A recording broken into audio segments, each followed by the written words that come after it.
educators when I was a student here at Teaneck High, so let's give it up for them. And if you haven't retired, get it together, porque ya yo estoy viejo, so vamos a hablar. No, because they were first year, that's what it was, they were first year. Then I had the honor and pleasure of being a teacher here myself in this town. So I'm here amongst incredible educators of mine, people I went to high school with here, including DJ Keith. Let's give it up for the DJ, y'all. One of our organizers, of course, Pedro Pietri, the third party. Okay, hay tres. That's what that means. Hay tres. It's three. And I mean, other brothers I went to school with, but even more important than that, I met my wife as an educator here, so that's how I'm gonna speak about her a couple of times, because since I pushed her down the stairs and her hip is messed up, I just feel like I gotta shout her out to make it up to her. Pero yo le dije, no me joda. She didn't believe me. Mira, but no, more importantly than that, you know, I'm here with people, of course, that I was able to teach with and I was colleagues with, and then to the core, right? Because we do this for the students. I have former students in the building. And all of them but one or two is old enough to drink, and it's beautiful. But I'm especially honored because my last year as a teacher a couple years ago was a great experience, like every year. And there was one period in particular that really touched my heart. They know that because I let them know that. I was like, listen, I loved all my students, but y'all was special. And what's great is that the next person coming up to perform a great spoken word piece is a student from the last class I taught. Literally the last period, the last final I gave. I think I barely graded it, but anyway. And was just a special student, special to my heart. I got to teach her older sister. I ain't that old though. And all that good stuff. So I'm like especially honored. And now she is a senior in high school who has committed to school in Spain. Especially excited about that. So please, let's give it up for this young sister. If we could just please keep the noise level down so that we could allow these words to touch our soul here. Let's give it up for our spoken word artist of the night. Your family, my former student, so it's my family. She's performing Puerto Rican Obituary, y'all. It's an oldie but goodie. Let's give it up for Gabby Velez, y'all.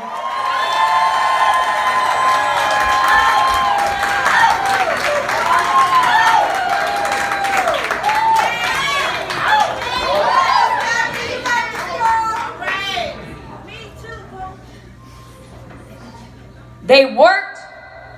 They were always on time. They were never late. They never spoke back when they were insulted. They worked. They never took days off that were not on the calendar. They never went on strike without permission. They worked 10 days a week but were only paid for 5. They worked, they worked, they worked, and they died. They died broke. They died owing. They died never knowing what the front entrance of the First National City Bank looks like.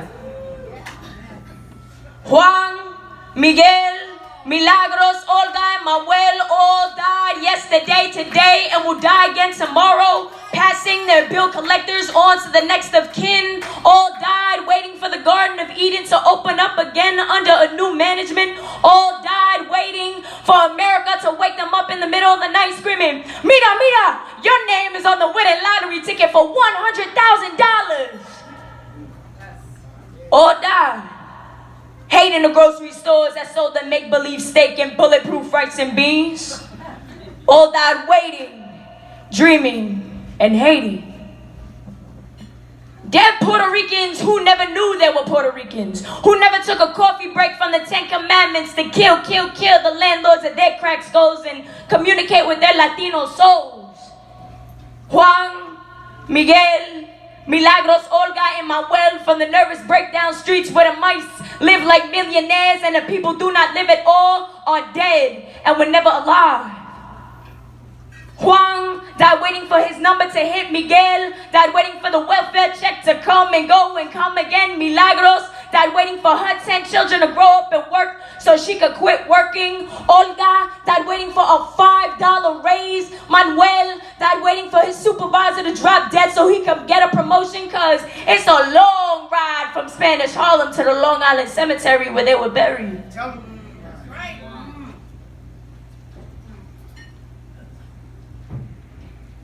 First the train, then the bus, then the cold cuts for lunch, and the flowers that will be stolen after visiting hours are over. It's very expensive. But they understand. And their parents understood. It's a long non-profit ride from Spanish Harlem to the Long Island Cemetery. Juan, Miguel, Milagros, Olga, and Manuel all died yesterday, today, and will die again tomorrow. Dreaming about Queens. Clean-cut, lily-white neighborhood, Puerto Rican Lacine.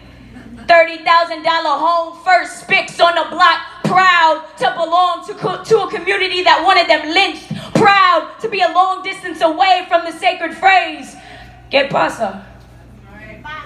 These dreams, these empty dreams from the make-believe bedrooms their parents left them, are the after effects of television programs about the ideal white American family with black maids and Latino janitors who were all well-trained to make everyone and their bill collectors laugh at them and the people they represent. Juan died dreaming about a new car. Miguel died dreaming about anti-poverty programs. Milagros died dreaming about a trip to Puerto Rico. Olga died dreaming about real jewelry. Manuel died dreaming about the Irish sweepstakes. They all died. Like a hero sandwich dies in a garment district at 12 o'clock in the afternoon. Social security number to ashes. Union dues to dust. They all knew they were born to weep. And keep the morticians employed as long as they pledged allegiance to the flag that wanted them destroyed. They saw their names listed in the telephone directory of destruction. They were trained to turn their cheek to newspapers that misspelled, mispronounced, and misunderstood their names and celebrated when death came and stole their final laundry ticket. They were born dead, and they died dead. Well, it's time to visit Sister Lopez again, the #1 healer and fortune card dealer in Spanish Harlem. She can communicate with your late relatives at a reasonable fee. Good news is guaranteed, so rise, Sable, death is not dumb and disabled. Those who love you want to know the correct number to play, so let them know this right away. Rise, Sable, death is not dumb and disabled. Now that your problems are over and the world is off your shoulders, let the ones you left behind find financial peace of mind, so rise, Sable, death is not dumb and disabled. If the correct number we hit, all our problems will split, and we will visit your grave on every legal holiday. Those who love you want to know the correct number to play, so let them know this right away. We know your spirit is able. Death is not dumb and disabled, so rise, Sable.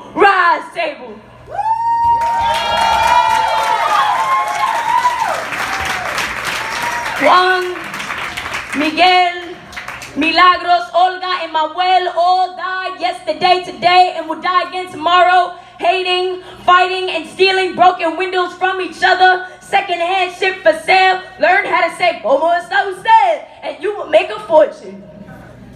But they are dead. They are dead, and they will not return from the dead until they stop neglecting the art of their dialogue for broken English lessons to impress the Mr. Goldsteins that keep them employed as lavaplatos, porters, messenger boys, factory workers, maids, stock clerks, shipping clerks, mail assistants to the assistants, lavaplatos assistants, and artificial smiling doormen for the lowest wages of the ages and the rages that come when we demand raises.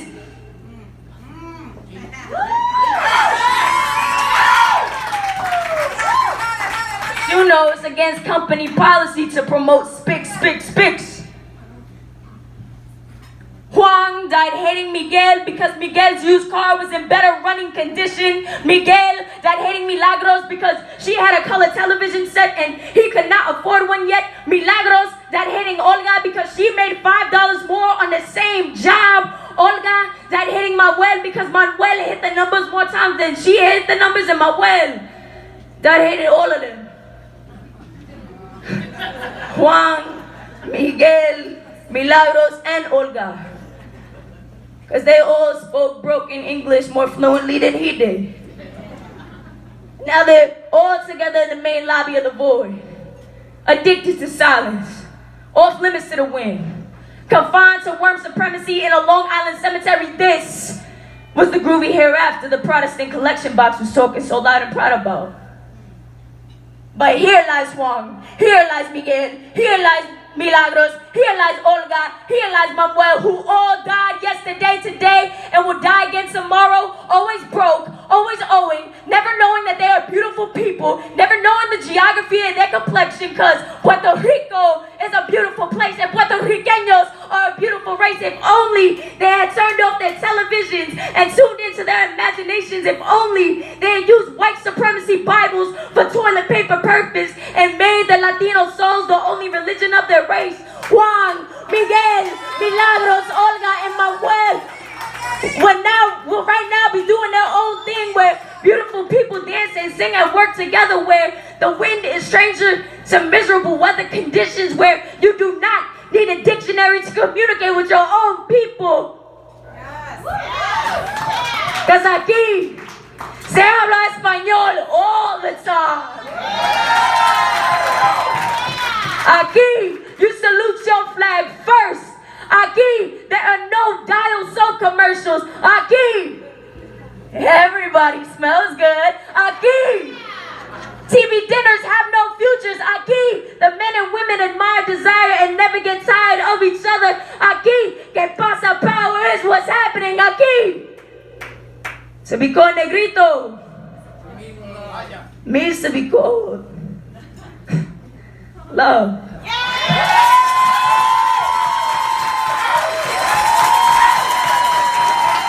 Folks, if you sitting down, stand up right now. Stand up. An incredible rendition of Mr. Pedro Pietri, Puerto Rican Obituary. Give it up for the youth. Gabby Velez, y'all.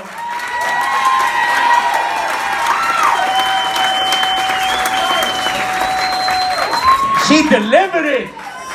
Huh? Give up, dale otro, give another one.